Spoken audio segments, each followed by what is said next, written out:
K. J'ai lissé le tissu de ma robe fourreau bleu marine stricte, m'efforçant de me fondre dans le décor de velours et de marbre qu'était Le Chalut, le restaurant le plus chic au cœur de Paris. Ce n'était pas que je n'avais pas les moyens de me payer un tel luxe. Mes actifs me permettraient d'acheter la moitié de ce pâté de maison. C'était juste que ma famille avait délibérément choisi cet endroit pour me faire sentir mal à l'aise. Oh Dupont. Il y avait une pointe de fausse surprise dans la voix de mon frère aîné, Jules Dupont. Je ne pensais pas que tu viendrais vraiment. Cet endroit ne correspond pas vraiment à ton style de vie modeste. J'ai jeté un coup d'œil à mon reflet dans l'immense miroir sur le mur. Pas de logo de créateur Tapax engrave l'œil, pas de diamants éblouissants, juste une robe simple et de modestes boucles d'oreilles en saphir, un cadeau de ma défunte tante. Une image que j'avais soigneusement cultivée au cours des 10 dernières années. Je vais m'en sortir, ai-je répondu doucement, remarquant Jules Dupont échanger un regard suffisant avec sa femme, Odette Dupont. Alors que le maître d'hôtel nous conduisait à notre table, j'ai entendu Odette Dupont marmonner à ma mère. Je vous avais dit que nous aurions dû choisir quelque chose de plus modeste pour elle. Ah, si seulement ces Dupont savaient la surprise qui les attendait. Ils étaient assis en face de moi, sûrs de leur supériorité, ignorant que j'étais la personne qui avait acquis leur bien-aimé, Le Chalut, le printemps dernier par le biais de mon groupe hôtelier. Le dîner familial annuel des Dupont était depuis longtemps devenu une foire aux vanités. Depuis que j'avais quitté Dupont Equity à l'âge de 26 ans, il y a 12 ans, il n'avait jamais manqué une occasion de souligner leur succès. J'avais abandonné le seul avenir raisonnable, comme disait mon père, pour suivre mon idée ridicule. Quelque chose avec des drones, avait-il craché avec mépris. Jules Dupont, comme toujours, était le favori, étant resté dans l'entreprise et occupant maintenant le poste de directeur financier de Dupont Equity. Lui et sa femme, Odette, vivaient dans un Penthouse luxueux sur la Côte d'Azur, profitant de la vie dans un country club. Et, bien sûr, ils adoraient me rappeler l'époque où, pauvre étudiante, je leur avais demandé de l'aide pour réparer ma vieille voiture. Alors, Mireille, a commencé Jules, traînant les mots avec une fausse sympathie alors que nous nous installions à table, tu t'amuses toujours avec ton hobby de drone. J'ai pris une gorgée de vin, essayant de cacher un sourire. L'offre urgente de Dupont Equity de ce matin, implorant Artemis Airtech pour un contrat logistique, m'est venue à l'esprit. Des hypocrites. Quelque chose comme ça, ai-je répondu évasivement, observant leur visage satisfait. Ils n'avaient aucune idée qu'Artemis, mon entreprise, exploitait déjà une flotte de drones d'une valeur de 1,8 milliard de dollars, couvrant 6 continents.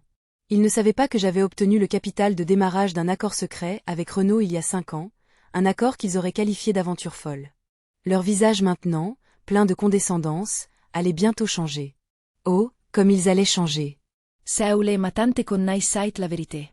Laisse-les bavarder, m'avait-elle dit un jour, l'important, c'est que ce soit toi qui signes l'échec. Et elle se promène toujours dans sa Honda rouillée, a gloussé Odette Dupont, ignorant que j'avais atterri dans un Gulfstream privé il y a à peine 2 heures. En parlant de voiture, a interrompu Jules Dupont, ajustant ses boutons de manchette Cartier étincelants. Odette et moi venons de commander une toute nouvelle Bentley Flying Spur, entièrement faite à la main, avec une sellerie en cuir exclusive. Il s'est tourné vers moi, levant le menton avec suffisance. Et comment te rends-tu au travail en train, Mireille?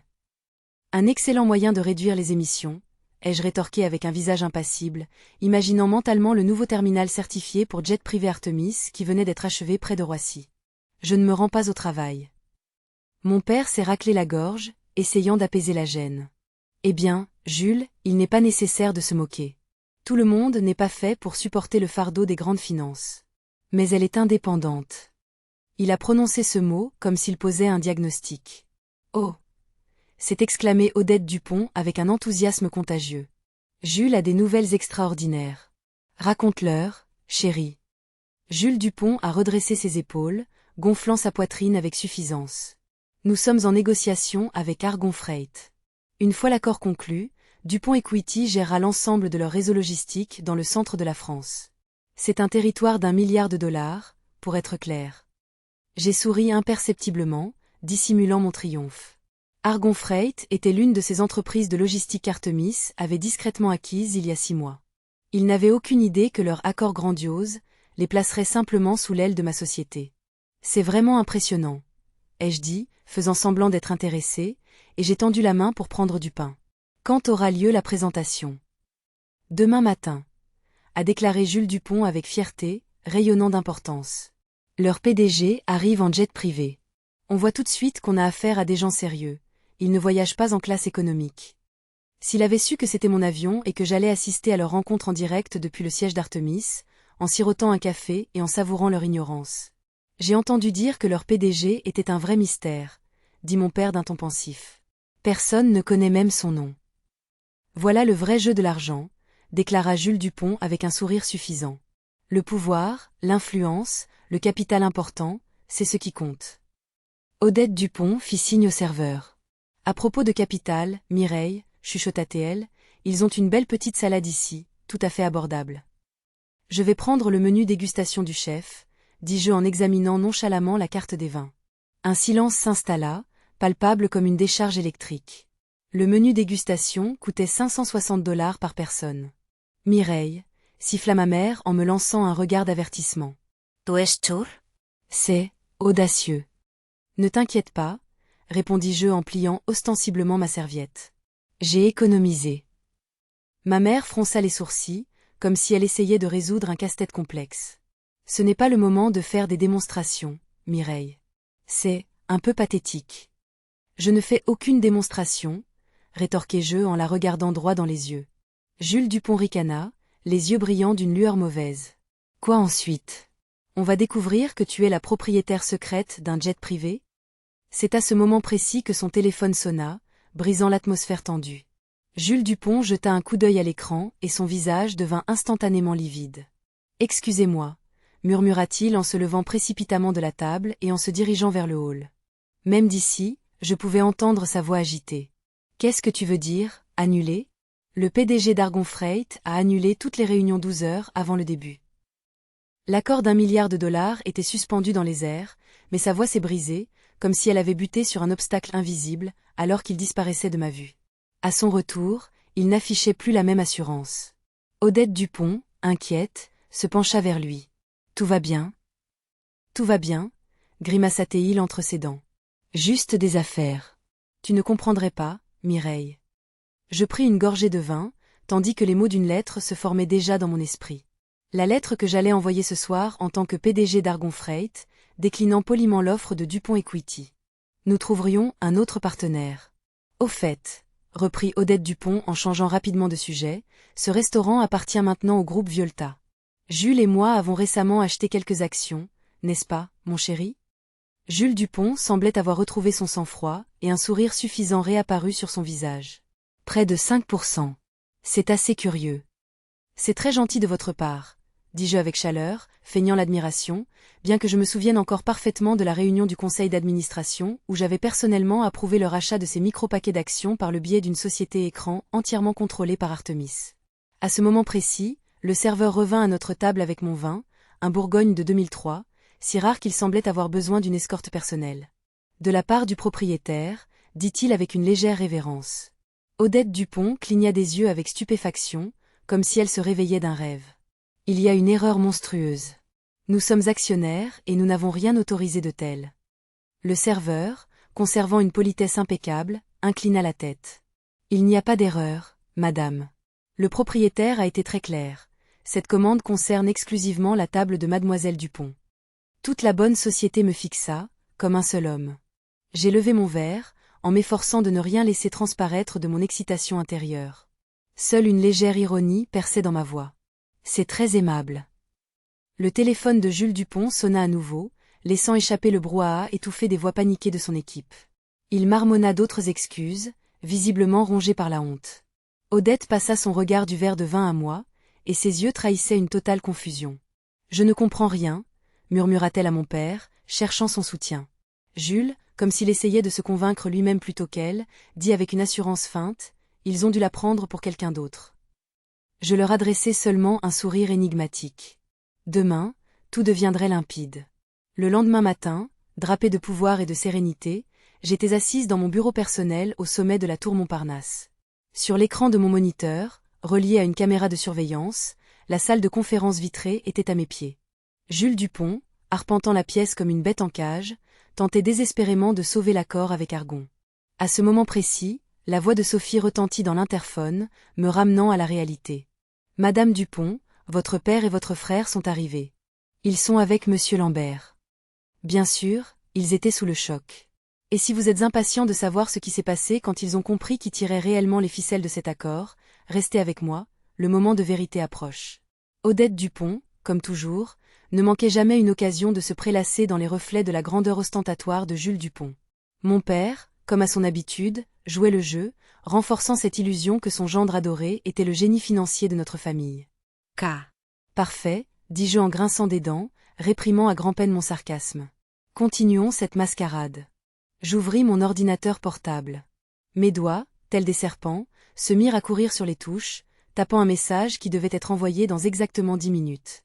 Sujet, proposition d'opération sur Côte de Bœuf. Cher monsieur Lambert, mes doigts ne connaissaient aucune pitié. Après une analyse approfondie, Argon Freight a décidé d'envisager d'autres partenariats stratégiques pour notre expansion régionale. Malgré notre gratitude pour l'intérêt de Dupont Equity, nous sommes arrivés à la conclusion que nos objectifs à long terme correspondent mieux à une autre direction.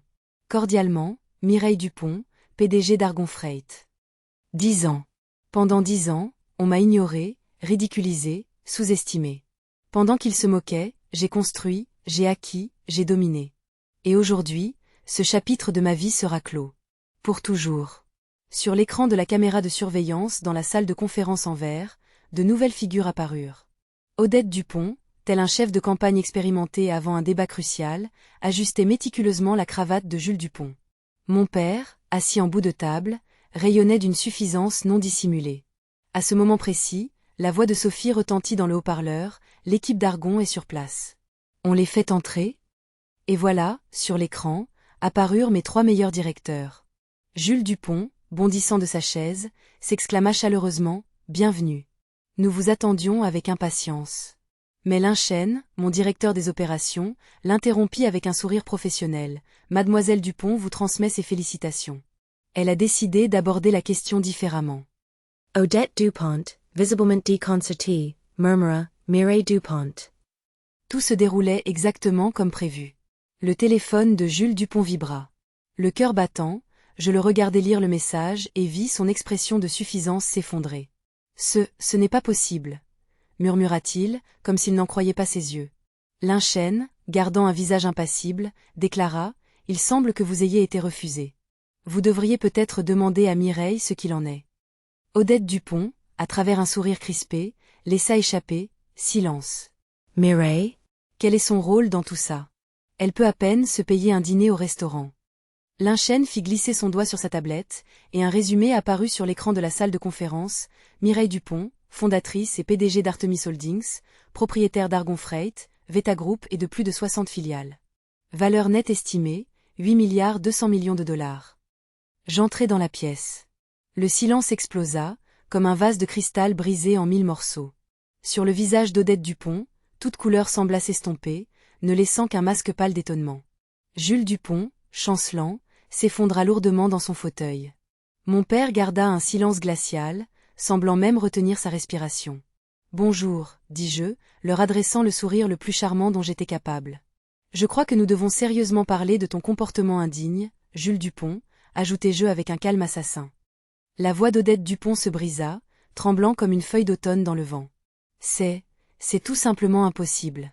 Tu conduis une Honda. Tu as emprunté de l'argent pour les réparations. En réalité, rectifiai-je avec un léger sourire. Je possède le concessionnaire automobile qui entretient cette voiture. Et l'histoire du prêt, ce n'était qu'une vérification amusante. Jules Dupont retrouva enfin la parole, sa voix rauque et incertaine. Mais Argon Freight? L'avion? L'immeuble? Oui, répondis-je, et mes lèvres esquissèrent un sourire carnassier. Ce fameux jet privé dont tu aimais tant te vanter. Il fait partie de ma collection personnelle. Tu veux une visite guidée? Il t'attend à mon terminal. Artemis Aviation l'a construit l'année dernière. Finalement, le silence fut brisé par la voix de mon père, pleine de stupeur. Alors, tout ce temps, tu construisais ton empire. Je croisai son regard abasourdi. Pendant que vous vous moquiez de mon petit hobby, avec les drones, je devenais l'un des plus grands investisseurs privés d'Europe. Je me tournai vers les baies vitrées, laissant la majestueuse ligne d'horizon parler d'elle-même. Ce restaurant dans lequel tu voulais tellement investir? Je possède 40% de cette chaîne. Cette tour de bureau que loue Dupont Equity? Je l'ai achetée au printemps dernier. Et cette entreprise de jet privé dont tu as tant besoin? Ce n'est qu'une des divisions de mon groupe aérospatial. Odette Dupont ne put să porte davantage. L'hystérie, tel un fleuve noir, emporta les restes de son maquillage. Le mascara coula sur ses joues, laissant des traces hideuses. Pourquoi es-tu restée silencieuse? Je me retournai, mes yeux ne trahissant aucune trace de regret. M'auriez-vous cru? Vous avez tous décidé depuis longtemps que j'étais la honte de la famille. Il était plus facile de vous laisser continuer à le penser, pendant que je construisais quelque chose que vous ne pouviez même pas imaginer. Mon père tenta de conserver les vestiges de son ancienne autorité, en lançant « Écoute-moi bien ». Non, l'interrompis-je sèchement. N'essaie pas de jouer à la famille maintenant. C'est trop tard. Pas après 10 ans où j'ai été témoin de leurs humiliations à chaque instant. Je ramassai un dossier sur la table. Alors, parlons de Dupont Equity. Jules Dupont se raidit visiblement. Mon équipe a découvert une comptabilité, disons, inventive dans vos derniers rapports. Voudriez-vous nous éclairer à ce sujet? Le visage de Jules Dupont s'affaissa instantanément, comme s'il avait été frappé par une avalanche. Odette Dupont se tourna brusquement vers lui, le regard rempli d'inquiétude. Quelle comptabilité? Oh, vous savez, les marges gonflées habituelles, les manipulations avec les transferts hors bilan, et ces modestes 3 400 000 $ discrètement transférés sur un compte aux îles Caïmans. Vous menez une enquête sur nous? Rugit mon père, sa voix montant d'une octave. Il va de soi que je vérifie chaque partenaire potentiel, rétorquai-je d'un ton glacial. L'inchène s'avança et leur remit à chacun une copie du rapport. Vous trouverez tous les détails à l'intérieur, y compris des informations sur la transaction aux îles Caïmans. Jules Dupont. Odette Dupont arracha sa copie, ses mains tremblant comme des feuilles d'automne dans le vent. Jules, qu'est-ce qu'elle raconte? La voix d'Odette Dupont se brisa sous l'effet du désespoir qui montait. Mais Jules Dupont restait silencieux. Il fixait le rapport d'un air absent, ses épaules affaissées, comme sous un fardeau insurmontable. Il savait que chaque mot était vrai. Voici ce qui va se passer, déclarai-je en avançant d'un pas. Ma voix résonnait comme de l'acier. Oh, Jules Dupont quitte immédiatement Dupont Equity. S'il part discrètement, ce rapport restera sous clé. Et si ce n'est pas le cas? Chuchota Odette Dupont, sa voix trahissant sa peur en tremblant. Je me contentai de hausser les épaules, affichant un calme glacial. Eh bien, la SEC trouve généralement ce genre de documents fascinants. Tu ne peux pas faire ça, marmonna mon père, son visage blême. Oh, crois-moi, je peux, rétorquai-je sans quitter son regard. Mes doigts appuyèrent sur un bouton du téléphone de conférence. Sophie, lançait-elle, opération table rase. Bien reçu, Madame Dupont. Opération quoi? Souffla Odette, ses yeux s'écarquillant d'horreur. Alors, annonçai-je en balayant l'assistance du regard. Il n'y avait pas la moindre hésitation dans ma voix. Artemis Holdings annonce l'acquisition d'une participation majoritaire dans Dupont Equity. Un audit complet et une restructuration de la direction commenceront immédiatement. À commencer par le sommet. Mon père s'effondra sur sa chaise, comme foudroyé. Tu prends le contrôle de Dupont Equity?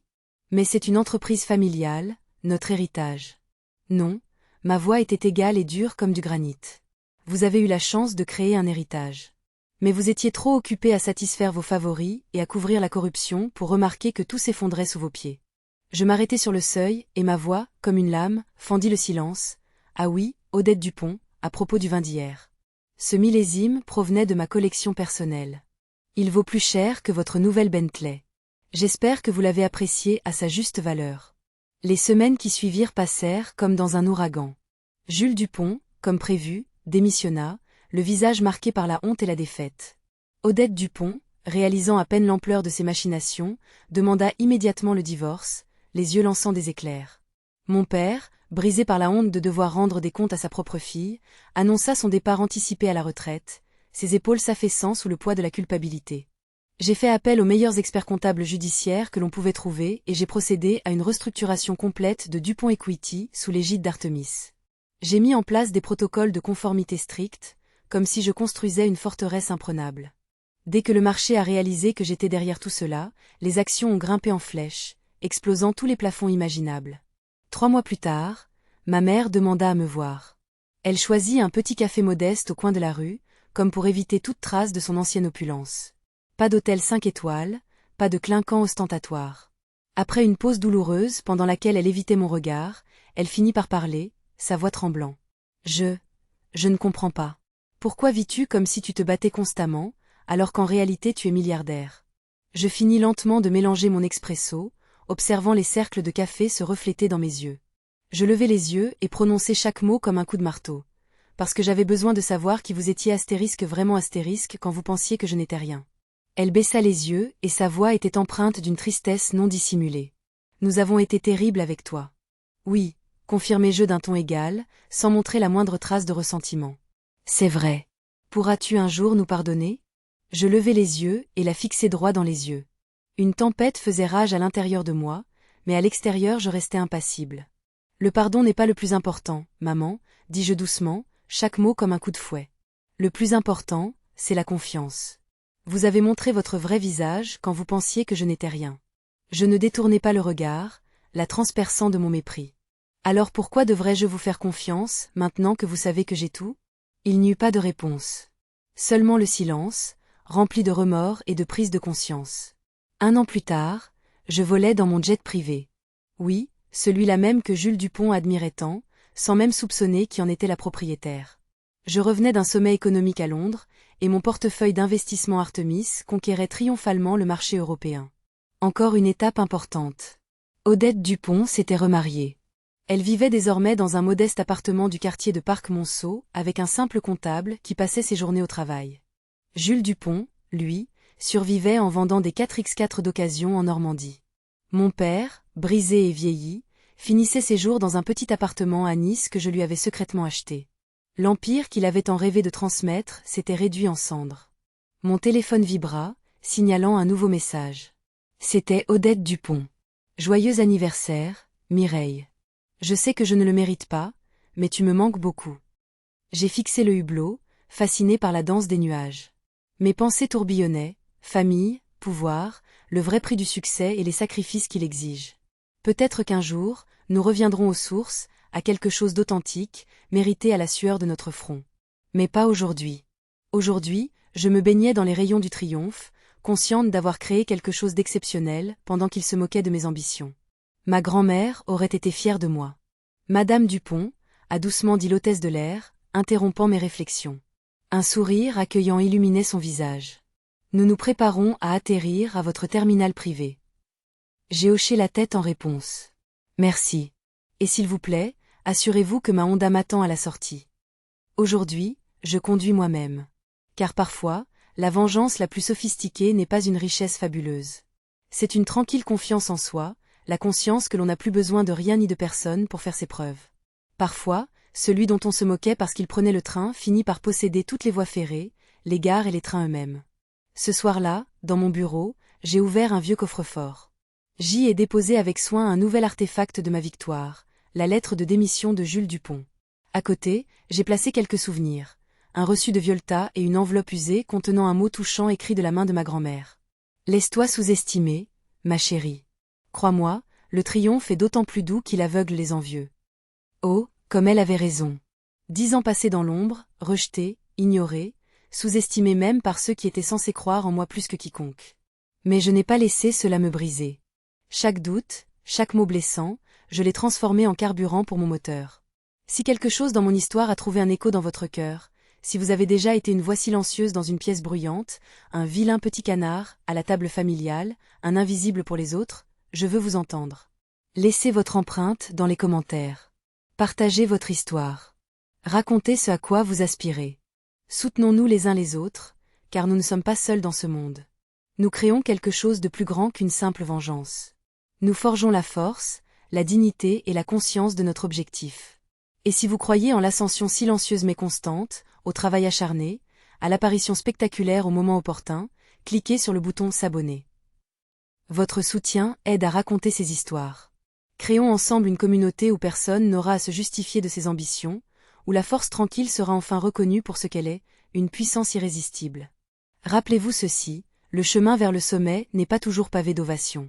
Au début, peut-être que personne ne remarquera vos efforts, ne vous offrira son soutien. Mais lorsque vous atteindrez votre objectif, lorsque le triomphe deviendra réalité, le monde se figera dans un silence stupéfait. Et croyez-moi, ce silence, rempli d'une admiration muette, résonne parfois plus fort que tous les applaudissements. C'est le plus doux son de reconnaissance que l'on puisse entendre.